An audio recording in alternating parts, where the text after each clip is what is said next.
विश्वामित्र महामुनि ज्ञानी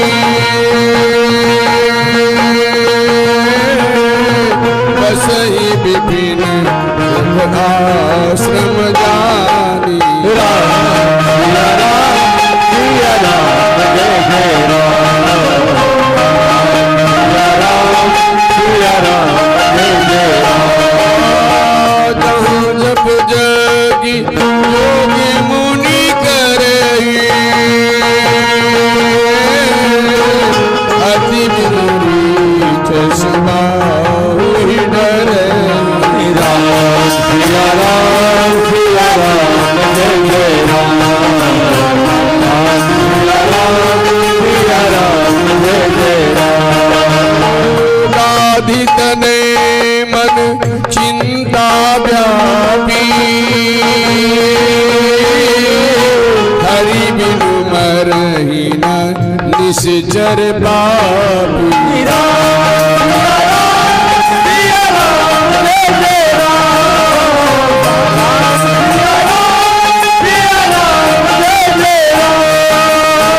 तब मुनिवर मन कीन विचारा अवसर हरण मही बारा।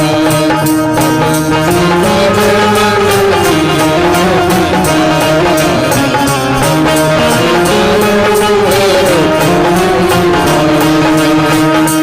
विश्वामित्र महामुनि ज्ञानी बसहि विपिन आश्रम जानी।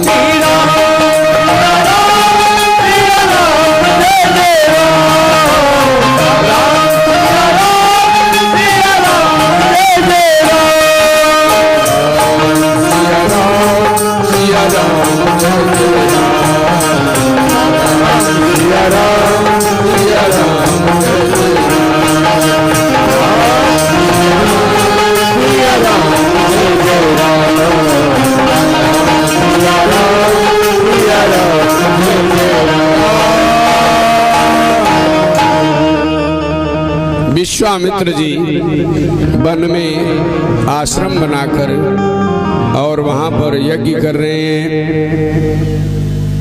लेकिन वहां पर जो निशाचर हैं, राक्षस हैं, वे उनके यज्ञ में भंग डाल देते हैं। नित्य कुछ ना कुछ यज्ञ विध्वंस करने के लिए राक्षस षड्यंत्र करते रहते हैं। ऋषि को बड़ी चिंता हुई कि इतने बड़े बड़े निशाचर जो इतने मायावी हैं, आकाश मार्ग से उड़ के आ जाते हैं। ऐसे निशाचरों को कोई साधारण तो मार नहीं सकता। फिर याद आया कि इन्हीं निशाचरों का संहार करने के लिए तो भगवान का प्राकट्य हो चुका है। बोलो राजा रामचंद्र भगवान की जय। तब मुनिवर मन कीन विचारा, तब मुनिवर मन कीन विचारा। तब मुनिवर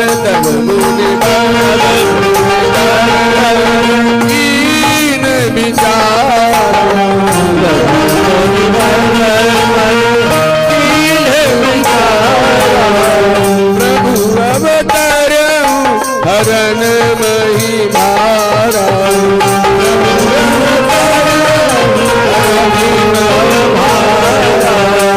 तब मुनिवर मन कीन विचारा।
विश्वामित्र जी ने सुना कि अब तो भगवान राम जी का प्राकट्य हो गया है, इन राक्षसों का संहार करने के लिए विश्वामित्र जी ने विचार किया कि हम अयोध्या जाएंगे और राजा दशरथ जी से, जो उनके घर में परम ब्रह्म परमेश्वर त्रिलोकीनाथ आनंद कंद भगवान अवतरित हुए हैं राम के रूप में, और उन्हीं के अंश से श्री लक्ष्मण जी, भरत जी, शत्रुघ्न जी का प्राकट्य हुआ है, तो अयोध्या जी जाकर राम लक्ष्मण जी को मांग कर ले आए और हमारे यज्ञ में भंग डालने वाले जो दैत्य हैं इनका संहार हो जाए। बोलिए भक्तवत्सल भगवान की जय हो। हम अयोध्या पहुंचे। विश्वामित्र जी और राजा दशरथ जी को जैसे ही पता लगा कि हमारे अयोध्या में महात्मा आए हैं और वो भी इतने बड़े महात्मा विश्वामित्र जी पधारे हैं, तो अपने विप्रजनों को साथ में लेकर, ब्राह्मणों को साथ में लेकर, मंत्रियों को साथ में लेकर और महाराज विश्वामित्र जी का स्वागत करने के लिए पहुंचे। ले आकर अपने सिंहासन पर बिठाया और पांव धोया, पांव पखारा, चरण पखार की नियति पूजा, चरण पखारी की नयति पूजा, मौसम आज धन्य नहीं दूजा। और अपने जीवन को धन्य मान रहे हैं महाराज दशरथ कि आज मेरे घर में विप्र पधारे, ऋषि पधारे हैं, जिनका चरण धोने का हमें अवसर प्राप्त हुआ। पहले राजा महाराजा भी ब्राह्मणों का पांव धोने के लिए तरसते रहते थे, लेकिन ब्राह्मण